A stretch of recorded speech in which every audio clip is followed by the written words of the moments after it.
In chapter 1983, Kevin's audacious pursuit of Hayden continues as he confidently enters Queen Enterprise, drawing respectful greetings from employees along the way.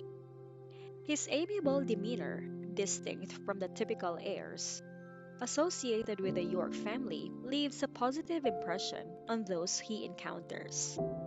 Despite being familiar with the office building, he is informed by Hayden's secretary that she is currently in a meeting.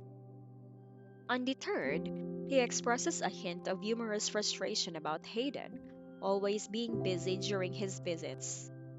He inquires the secretary about Hayden's brother Yu, implying that if Hayden were to inherit the company, it might be worthwhile for her to be occupied. Directed to the VIP room to wait Hayden's availability, Kevin decides to take action. Armed with a bouquet of flowers and breakfast, he hands the letter to the secretary with a request to deliver it to Hayden in the meeting room.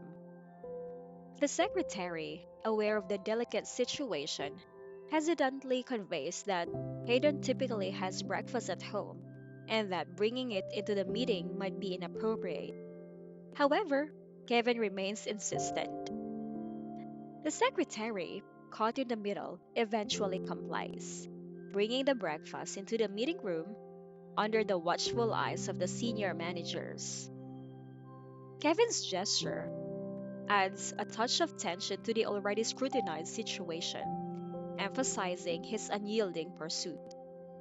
Hayden, faced with a public display orchestrated by Kevin, handles the situation with composed indifference. She accepts the breakfast, but refrains from eating it, instead, disposing it in the trash can.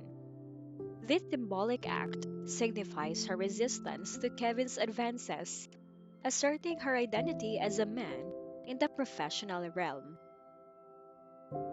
The dynamics within the meeting room reveal the discontent among senior managers regarding Kevin's pursuit of Hayden. The meeting room becomes silent as the secretary presents the breakfast, highlighting the discomfort and disapproval among the company's leadership. Hayden's actions, although subtle, are met with tacit approval from those present who perceive her rejection of Kevin's advances as a means to curb his persistence. The chapter explores into the internal tensions arising from Kevin's pursuit, shedding light on the dissatisfactions and whispered criticisms among senior managers. Despite Hayden's resolute efforts to maintain a professional demeanor, the disruptive nature of Kevin's advances has become a source of internal strife within the company.